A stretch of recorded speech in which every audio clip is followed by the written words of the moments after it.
Thought for the day. Healing is the end of conflict within ourselves.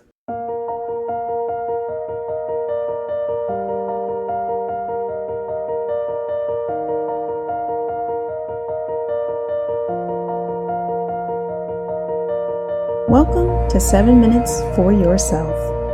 I'm Christina, and I'm so glad you've joined me for what I believe will be 7 of the most enriching minutes of your day. Let's take this time to reconnect with ourselves and improve our well-being. In today's episode of 7 Minutes for Yourself, we are talking about healing past wounds and trauma to further self-discovery. Have a listen. Before I get into it, I just have to say that I am not an expert at any of this. I did not study psychology or whatever. I'm just a person that read a lot of self-help books, spiritual books, and I went through my own journey of healing from different wounds in the past. And these steps that I'm sharing are just things that have helped me in my journey working through my issues. And it really has helped me heal, and I've healed so much in the past 8 years or so. The first thing I want to shine light on is the truth that nobody is perfect. Nobody lives a perfect life. Everybody has issues. Everybody has problems. And I've grown to believe that you're meant to have problems in life. You're meant to struggle, because only through struggling through the obstacles and challenges and the really tough parts of life do you actually grow and learn something, become a better, stronger version of yourself. So I do believe that life is not meant to be perfect. We're meant to struggle, but we're also meant to enjoy this experience of life. We're meant to see our struggles from a positive point of view. And that is where I'm coming at you with this workshop today. Here's a quote for you to think about. The wound is where the light enters you. When I first heard that quote, I was like, wow, that is so beautiful and so profound. And it's something that you will understand more once you've experienced it. Once you've experienced some sort of healing, the wound is where the light enters you. Out of the darkness comes light.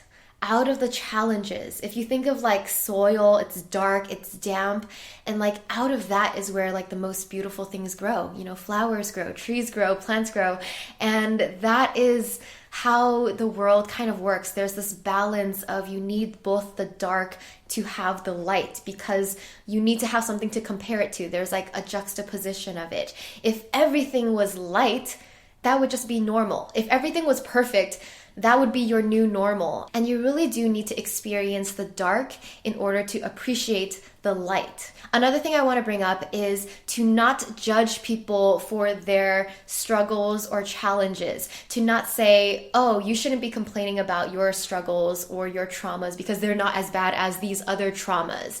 Yes, there's a range of traumas and wounds out there, but we are not here to judge like whose is better, whose is worse, because everybody has a different pain scale, a different pain tolerance, and you just need to think of your own scale. It's all relative, because how bad your pain feels depends on all of your life experience leading up to this point. So if you've had like really mild privileged experiences, then something like getting fired or a breakup might really hurt you, because that's like the worst pain you've felt up till this point.